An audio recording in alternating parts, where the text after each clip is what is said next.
जय हिंद साथियों। स्वागत है आप सभी का सत्या एक्सीलेंट यूट्यूब चैनल पे। कल की वीडियो में मैंने आपको 230 से स्टार्ट क्वेश्चन 240 तक बताया था और आज हम स्टार्ट करने वाले हैं क्वेश्चन संख्या 241 से, जो कि 250 तक यहाँ पे क्वेश्चन बताए जाएंगे। वीडियो को आप कंप्लीट देखिएगा। तो चलिए क्वेश्चन स्टार्ट करते हैं।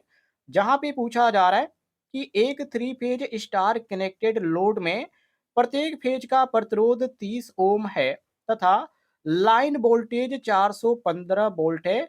कुल शक्ति ज्ञात कीजिए। देखिए, अब इसको सॉल्व कैसे करना है। सॉल्व करने से पहले आप इसमें देखिए दिया क्या गया है। तो इसमें यहाँ पे दिया गया है 415 वोल्ट और ये किसका मान है? तो ये VL का मान है, मतलब कि लाइन वोल्टेज का मान है कितना? 415। और आगे कहा जा रहा है प्रत्येक फेज का प्रतिरोध 30 ओम है। यहाँ पे फेज के प्रतिरोध को इंडिकेट किया जाता है RPH से और ये कितना दिया गया है? 30 ओम दिया गया है। अब इसमें कुल शक्ति पूछा जा रहा है, तो शक्ति को ज्ञात करने के लिए सबसे पहले तो आपको VPH का मान निकालना पड़ेगा, फेज वोल्टेज का मान निकालना पड़ेगा और उसके लिए हम सूत्र इस्तेमाल करेंगे यहाँ पे VL बराबर अंडर रूट 3 VPH। ये हम यहाँ पे सूत्र इस्तेमाल करेंगे। हालांकि VL का मान हमको मालूम है, तो हम क्या करेंगे, VPH को बाहर निकालेंगे और ये पक्षांतर हो जाएगा। तो जब आप यहाँ पे VPH को बाहर निकालेंगे तो आपका जो सूत्र क्रिएट होगा यहाँ पे ध्यान रखिएगा, ये हो जाएगा VL upon under root 3। Clear है? अब यहाँ पे VL का मान कितना दिया गया? 415 वोल्ट दिया गया है। तो 415 यहाँ पे हम लिख देते हैं बटे अंडर रूट 3 का मान कितना होता है? तो ये होता है 1.732। अब इसमें भाग देखिए कितना आता है। तो जब आप भाग देंगे तो ये आएगा 240 वोल्ट। कितना आएगा?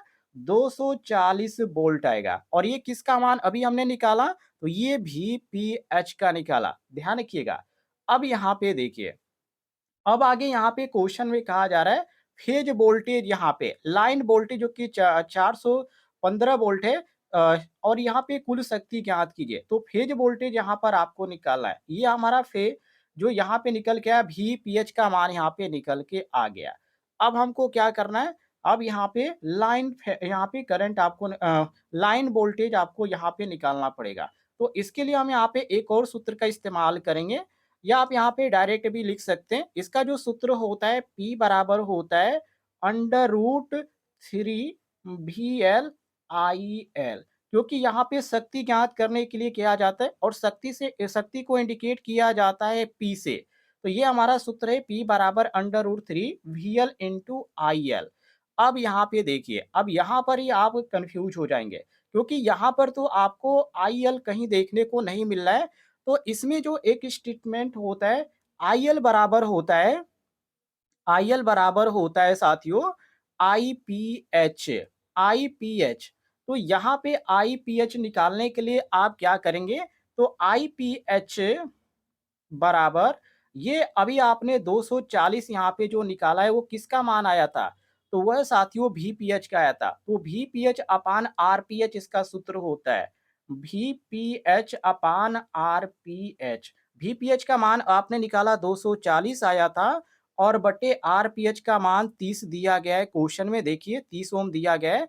तो 240 बटे जब आप 30 करेंगे तो ये कितना आ जाएगा? 8 आएगा। और ये किस में आएगा? तो एम्पियर में आएगा। तो IPH का मान आपको यहाँ से मालूम चल गया, 8 एम्पियर। अब देखिए, अब यहाँ पे सूत्र आप P वाला इस्तेमाल करेंगे, जो अभी मैंने आपको बताया कि इसका सूत्र होता है P बराबर अंडर रूट 3 VL × IL। अब इस पे यहाँ पे सॉल्व कीजिए, क्योंकि अभी हमको यहाँ पे IL का मान मालूम, सॉरी IPH का मान हमें मालूम चल चुका है। तो यहाँ पे IPH बराबर आप समझ लीजिए कि IL है, क्योंकि IL बराबर IPH होता है। तो यहाँ पे IPH की जगह हम IL यहाँ पे जो मान है उसका लिखेंगे, जो 8 एम्पियर आया था। अब यहाँ पे हम सूत्र पे रखते हैं। अंडर रूट 3 का मान कितना होता है? 1.732 होता है। P बराबर अब हम निकाल रहे हैं, तो P बराबर 1.732 गुने, अभी यहाँ पे VL का मान हमने ऊपर निकाला था 415, कितना? 415 यहाँ पे देख सकते हैं दिया भी गया है, जो कि 415 और गुने IL, IL का मान जो कि अभी मैंने आपको बताया था कि ये जो मान होता है IL बराबर IPH होता है, तो चाहे IPH का मान लिखे चाहे IL का मान लिखे, दोनों एक ही यहाँ पर होता है। तो यहाँ पे IL की जगह हम 8 लिखेंगे। अब इसमें यहाँ पे गुना दीजिए, गुना जब आप करेंगे तो ये P का मान कितना आएगा? ये आ जाएगा 5750। कितना आएगा साथियों? ये आएगा आपका 5750, गुना करके देख लीजिएगा, ये वाट में आएगा। अब इसको यहाँ पे किलो में आपको करना है, तो आप यहाँ पे 5.7 किलोवाट कर दीजिए, ये आपका हो जाएगा, क्योंकि यहाँ पे ऑप्शन में इतना ही दिया गया 5.7 किलोवाट। यहाँ पे किलो जब यहाँ पे नहीं दिखाना चाहेंगे तो यहाँ पे 50 आपको लिखना पड़ेगा। तो आप यहाँ पे सीधा दशमलव में लिख दीजिए 5.7 किलोवाट। ये आपका यहाँ पे बी ऑप्शन सही हो जाएगा। आप क्वेश्चन को जब ध्यान से पढ़ेंगे और जो भी मैं आपको स्टेप बता रहा हूँ उसको आप क्रम से रफ पे यहाँ पे लिख के सॉल्व कीजिएगा। आप आसानी से आप इसको सॉल्व कर जाएँगे। केवल आपको सूत्र यहाँ पे ध्यान से देखना है। चलिए आगे देखते हैं। प्रश्न संख्या 242, जहाँ पे पूछा जा रहा है, एक ट्रांसफार्मर में प्राइमरी टर्न 1500 तथा सेकेंडरी टर्न 300 है। यदि सेकेंडरी वोल्टेज 60 वोल्ट है तो प्राइमरी वोल्टेज ज्ञात कीजिए। मतलब प्राइमरी वोल्टेज का मतलब आपसे क्या पूछा जा रहा है? V2 का मान यहाँ पे पूछा जा रहा है। तो V2 का मान निकालने के लिए आप क्या करेंगे? एक सूत्र का यहाँ पे इस्तेमाल करेंगे। सूत्र क्या होता है? चलिए मैं इसको छोटा कर देता हूँ। ध्यान से देखिएगा। हमारा सूत्र होता है V1 अपान V2 बराबर N1 अपान N2। ठीक है? ये हमारा सूत्र होता है। और हमारा किस-किस का मान दिया गया है? तो यहाँ पे प्राइमरी टर्म जो है 1500 यहाँ पे दे दिया गया है। सेकेंडरी टर्न यहाँ पे 300 दिया गया है। मतलब कि N2 का मान यहाँ पे 300 दिया गया है और N1 का मान कितना दिया गया है? 1500 दिया गया है। और आगे कह रहा है कि 60 वोल्ट, माने ये सेकेंडरी का दिया गया है, 60 वोल्ट है। तो प्राइमरी वोल्टेज ज्ञात कीजिए। मतलब कि आपको V1 का मान यहाँ पे V2 का मान यहाँ पे दिया गया है, V1 का मान आपसे पूछा जा रहा है। तो इसके लिए आप क्या करेंगे? ये सूत्र का इस्तेमाल करेंगे जो मैं यहाँ पे स्क्रीन पे लिख रखा हूँ। तो देखिए फार्मूला के अनुसार यहाँ पे हम चलते हैं, तो हम यहाँ पे लिखेंगे V1 अपान V2 का मान 60 वोल्ट दिया गया बराबर 1500, N1 का मान 1500 दिया गया बटे यहाँ पे N2 का मान 300 दिया गया है। अब इसको यहाँ पे V1 अपान 60 को आप भूल जाइए पहले। अब डायरेक्ट केवल यहाँ पे कीजिए 1500 अपान 3 को।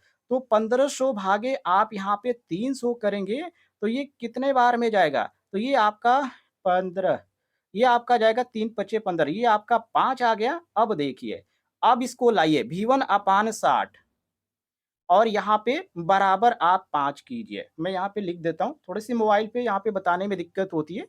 तो ये आपका V1 अपान 60 बराबर 5 आ गया, ठीक है?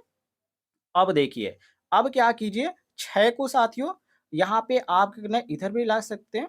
ये 60 दिया गया था, 6 नहीं था, ये 60 दिया गया, 60 है जो कि देख सकते हैं। ये 60 दिया गया था। तो अब इसमें क्या कीजिए, तो ये आपका V1 बराबर हो जाएगा, ये इधर जाएगा तो ये गुना हो जाएगा, तो 5 गुने यहाँ पे 60 हो जाएगा। तो V1 बराबर आपका आ जाएगा 5 6 30, 300 वोल्ट आपका ये आपका आएगा। ये V1 का मान, जो कि प्राइमरी वोल्टेज ज्ञात करने के लिए कहा जा रहा है, V1 का मान ज्ञात करने के लिए कहा जा रहा है। तो ये आपका 60 वोल्ट यहाँ पे दिया गया था, जो कि सेकेंडरी वोल्टेज, तो प्राइमरी वोल्टेज आपका 300 वोल्ट आएगा। और ऑप्शन में देखिए 300 वोल्ट कौन-सा दिया गया है? तो यहाँ पे साथियों आपको 300 वोल्ट देखने को मिलता है ऑप्शन सी। ये सी ऑप्शन आपका सही हो जाएगा। क्लियर है? आगे बढ़ते हैं। प्रश्न संख्या 243, जहाँ पे पूछा जा रहा है कि एक AC series motor 220 volt supply से 20 एम्पीयर धारा लेती है। कुल प्रतिरोध 1 ओम है। बैक ईएमएफ कितना होगा? तो बैक ईएमएफ को साथियों इंडिकेट किया जाता है ईबी से। ईएमएफ का मतलब होता है इलेक्ट्रोमोटिव फोर्स और इसको इंडिकेट किया जाता है ईबी से। और इसका सूत्र होता है ईबी बराबर V माइनस आई आर। जी हाँ, जहाँ V का मान हमें मालूम है, यहाँ पे 220 वोल्ट दे दिया गया है और IR का मान यहाँ पे हमको मालूम है, क्योंकि I का मान यहाँ पे 20 एम्पीयर दिया गया है और R का मान यहाँ पे 1 ओम दिया गया है। तो आपको क्या करना है, केवल फॉर्मूला पे रखना है। तो ईबी बराबर हम यहाँ पे लिखेंगे V का मान 220 वोल्ट माइनस, अब यहाँ पे हम इसको कोष्ट में कर देते हैं, तो ये 20 गुने यहाँ पे 1 हो जाएगा, ठीक है। अब देखिए 220 माइनस 2 गुने 1, तो ये कितना हो जाएगा, 220 माइनस यहाँ पे 20 जब आप करेंगे तो ये 200 आपका वोल्ट आ जाएगा। और यहाँ पे करके मैं दिखा देता हूँ, बहुत सारे छात्र यहाँ पे कंफ्यूज होंगे। तो ये ईबी बराबर आपका 220 माइनस 20, तो ये आपका कितना आ जाएगा, 200 वोल्ट आ जाएगा। और 200 वोल्ट आपको यहाँ पे सी ऑप्शन देखने को मिलता है। क्लियर है, यहाँ पे सी ऑप्शन आपका सही हो जाएगा। आगे देखते हैं। अगले प्रश्न में यहाँ पे पूछा जा रहा है कि एक 50 हर्ट्ज 8 पोल अल्टरनेटर की सिंक्रोनस स्पीड कितनी होगी। सिंक्रोनस स्पीड को किस चीज से इंडिकेट किया जाता है, तो इसको साथियों एनएस से इंडिकेट किया जाता है। और एनएस बराबर हमारा सूत्र होता है 120 एफ अपान पी, ठीक है, ये हमारा सूत्र होता है। एफ का मान यहाँ पे, फ्रीक्वेंसी का मान यहाँ पे आपको दिया गया है 50 हर्ट्ज, देख सकते हैं। पोल की संख्या जिसको जिसको हम पी से इंडिकेट करते हैं, ये 8 दिया गया है। अब आपको क्या करना है, केवल सूत्र पे रखना है। तो हम यहाँ पे सूत्र पे रखते हुए इसको सॉल्व करते हैं। इसको मैं जूम कर देता हूँ। अब देखिए, तो यहाँ पे आपका हो जाएगा एनएस बराबर 120 सूत्र के अनुसार अपने जगह पे रहेगा। फ्रीक्वेंसी का मान यहाँ पे 50 हर्ट्ज दिया गया है, बटे पी का मान यहाँ पे 8 पोल दिया गया है। अब इसको यहाँ पे सॉल्व कीजिए, तो ये आपका कितना हो जाएगा, तो ये आपका आ जाएगा साथियों कितना, पी का मान यहाँ पे 8 दिया गया है, तो ये 8 ये आपका 120 गुने ये आपका 50, तो ये आपका 6000 हो जाएगा। और बटे यहाँ पे 8 है, तो 6000 अपान 8 जब आप करेंगे, 6000 बटे 8, तो ये कितना आ जाएगा, ये आपका आ जाएगा 750। अब ये 750 आपका 750 यहाँ पे ऑप्शन में दिया गया, बिल्कुल दिया गया। यहाँ पर आप देख सकते हैं 750 बी ऑप्शन दिया गया है। ये 750 आरपीएम आपका सही हो जाएगा। क्लियर है? यदि आपको किसी भी क्वेश्चन में किसी प्रकार की दिक्कत होगी तो कमेंट बॉक्स में आप पूछ लीजिए, केवल आपको सूत्र पे रखना था। आगे बढ़ते हैं। अगले प्रश्न में साथियों यहाँ पे पूछा जा रहा है कि एक कैपेसिटर 50 माइक्रोफैराड का है और 100 वोल्ट से चार्ज है, उसमें संग्रहित ऊर्जा कितनी होगी। क्वेश्चन काफी इंपॉर्टेंट है। देखिए, इसमें यहाँ पे क्या आपसे पूछा जा रहा है, संग्रहित ऊर्जा कितनी होगी। और संग्रहित ऊर्जा को किस चीज से इंडिकेट किया जाता है, तो ई से इंडिकेट किया जाता है। और इसमें माइक्रोफैराड का मान यहाँ पे दे दिया गया, कैपेसिटर की बात किया जा रहा है। सी का यहाँ पे मान दे दिया गया 50 माइक्रोफैराड। हालांकि माइक्रो को आप यहाँ पे लिख सकते हैं 10 की घाते 6, तो आप यहाँ पे इसको लिख सकते हैं, जो कि यहाँ पे सी का मान आप लिख सकते हैं कि 50 गुने 10 की घाते 6, और ये फैराड में रहेगा। माइक्रो का मान कितना होता है, 10 की घाते माइनस 6 होता है।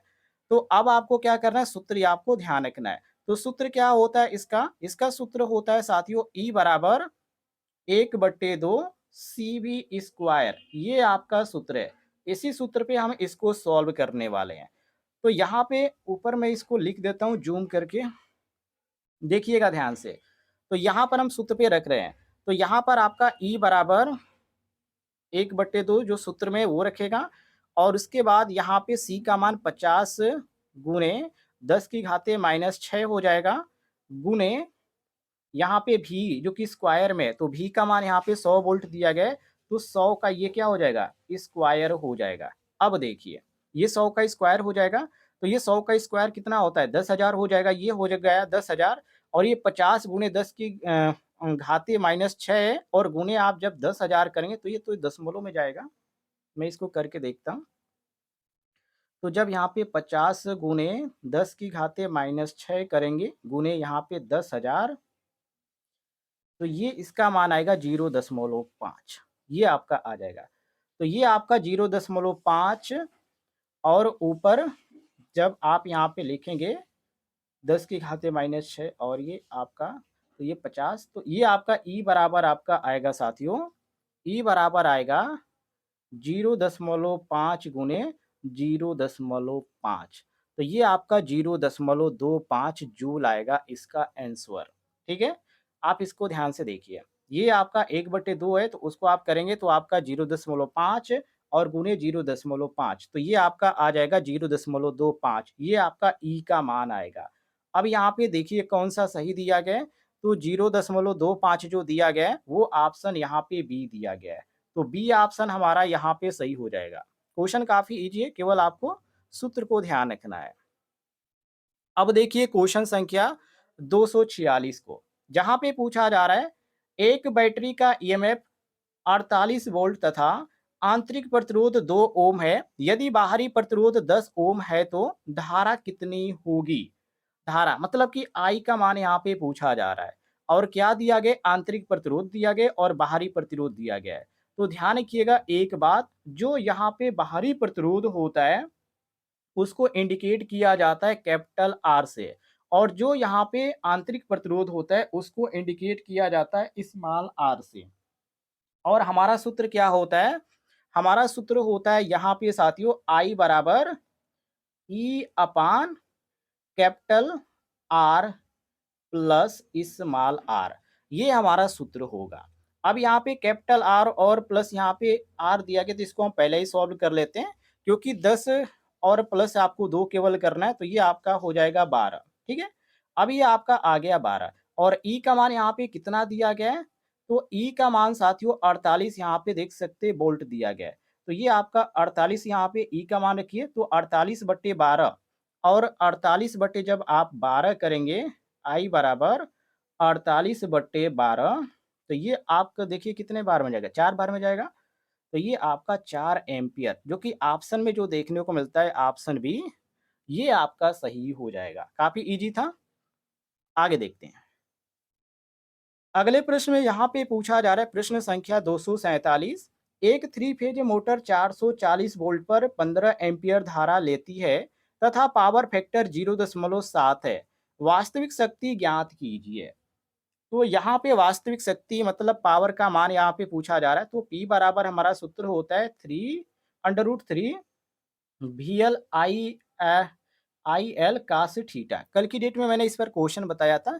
अब मैं आपको यहाँ पर बता देता हूँ क्या क्या यहाँ पे किसका किसका मान दिया गया, केवल आपको इसी सूत्र पे रखना है। तो यहाँ पर आपको जो मान देखने को मिलता है, VL का मान यहाँ पे 440 दे दिया गया, ऊपर देख सकते हैं। 15 एम्पियर जो यहाँ पे दिया गया, IL का मान दिया गया 15 एम्पियर, और यहाँ पे पावर फैक्टर माने कास थीटा का मान यहाँ पे 0.7 दे दिया गया। तो आप इस सूत्र पे रखिए, यहाँ पे P बराबर √3 VL इंटू IL। तो इस पर आप जब यहाँ पे रखेंगे तो ये कितना आ जाएगा, इसको यहाँ पे लगाकर कमेंट बॉक्स में बताइए। कल की डेट पे मैंने इसका बताया था आपको डिटेल में। आगे बढ़ते हैं। प्रश्न संख्या 248, जहाँ पे पूछा जा रहा है एक इंडक्टर की इंडक्टेंस 4H है। यदि धारा 0 से 8 एम्पियर तक 2 सेकंड में बढ़ती है तो उत्पन्न ईएमएफ कितना होगा? क्वेश्चन काफी इंपॉर्टेंट है। एल का मान यहाँ पे दे दिया गया, क्योंकि इंडक्टेंस को हम एल से इंडिकेट करते हैं, 4 यहाँ पे एच दिया गया है और आगे कहा जा रहा है कि धारा 0 से 8 एम्पियर है। तो ये आपका जो 8 एम्पियर दिया गया, ये डी आई का मान दिया गया 8 एम्पियर और 2 सेकेंड, तो ये आपका डी टी का मान दिया गया। टी का मतलब यहाँ पे समय, समय यहाँ पे 2 सेकेंड, तो ये 2 दे दिया गया है। अब हमारा सूत्र क्या होता है, जो कि ईएमएफ का सूत्र होता है, इसमें इलेक्ट्रोमोटिव फोर्स का जो सूत्र होता है, ये होता है ई बराबर D I upon D T. तो डी आई का मान अभी आपको बताया 8 होता है, यहाँ पे दिया गया है 8, और डी टी का मान यहाँ पे 2 दिया गया है। तो 8 बटे जब आप 2 करेंगे तो ये कितना आ जाएगा, 4 आ जाएगा। अब यहाँ पे देखिए ये आपका 4 आ गया। अब यहाँ पे ई का मान यहाँ पे ऊपर आप देखेंगे, जो कि ये जो इसका सूत्र होता है उसमें एल भी होता है, तो ई बराबर L D I upon D T होता है, और एल का मान कितना दिया गया, 4 यहाँ पे एच दिया गया है। तो ये 4 गुने 4 हो जाएगा, 8 बट्टे 2 करेंगे तो इसका भी 4 और एल का 4, तो 4 गुने 4 ये कितना आ जाएगा, ये आपका 16 आएगा, 16 आएगा साथियों। ये आपका 16, जो कि यहाँ पे सी ऑप्शन आपको देखने को मिलता है, तो ये आपका सी ऑप्शन यहाँ पे सही हो जाएगा। क्वेश्चन काफी इजी है, केवल आपको सूत्र पे रखना है। आगे बढ़ते हैं। अगले प्रश्न में पूछा जा रहा है एक ट्रांसफार्मर की दक्षता 90% है। यदि इनपुट शक्ति 5 किलोवाट है तो आउटपुट शक्ति कितनी होगी? तो यहाँ पे इसकी शक्ति ज्ञात करने के लिए सूत्र की जरूरत पड़ेगी, और इसका सूत्र होता है लैम्डा बराबर आउटपुट अपान इनपुट, ये सूत्र होता है। अब देखिए आउटपुट यहाँ पे कितना दिया गया है? नहीं दिया गया है। आपको यहाँ पे आउटपुट निकालना पड़ेगा। अब इनपुट कितना दिया गया है? तो इनपुट का मान यहाँ पे 5 किलोवाट दिया गया है, जो कि इनपुट शक्ति 5 किलोवाट, आउटपुट आपको निकालना है। और लैम्ब्डा का मान यहाँ पे कितना दिया गया है? तो यहाँ पे दिया गया 90%। तो लैम्ब्डा यहाँ पे सूत्र पे हम यहाँ पे रख रहे हैं। तो ये 90 हो जाएगा आपका 90, आपको 90% को आप यहाँ पे लिख सकते हैं 0.9, कोई दिक्कत नहीं है। मैं यहाँ पे लिख देता हूँ 0.9% को आप यहाँ पे करेंगे, तो ये आपका 0.9 आएगा और बराबर आउटपुट अपान इनपुट, इनपुट हमको मालूम है, आउटपुट नहीं मालूम है। तो आउटपुट अपान इनपुट यहाँ पे 5 दिया गया है, जो कि 5 किलोवाट दिया गया है। तो आउटपुट को जब आप बाहर निकालेंगे तो आउटपुट बराबर आपका हो जाएगा 0.9 गुने 5। तो 0.9 गुने 5 अब आप करेंगे तो ये आपका 45, तो ये आपका हो जाएगा 4.5 किलोवाट। तो आउटपुट बराबर 4.5 किलोवाट आएगा। और यहाँ पर आपका 4.5 किलोवाट जो दिया गया है, ऑप्शन सी दिया गया है। तो सी ऑप्शन यहाँ पे आपका सही हो जाएगा। क्वेश्चन काफ़ी ईज़ी था। आगे बढ़ते हैं हम। अगले प्रश्न में आपसे पूछा जा रहा है कि एक डेल्टा कनेक्टेड लोड में लाइन करंट 34.64 एम्पीयर है। फेज करंट कितना होगा? अब देखिए इसमें दिया किया गया है। तो यहाँ पे IL का मान दे दिया गया है हमें, IL का मान 34.64 एम्पीयर। और आगे क्वेश्चन में कहा जा रहा है कि फेज करंट ज्ञात कीजिए। तो फेज करंट को हम IPH से इंडिकेट करते हैं। तो IL और IPH में एक संबंध होता है। ये संबंध होता है साथियों IL बराबर √3 IPH, ये संबंध होता है।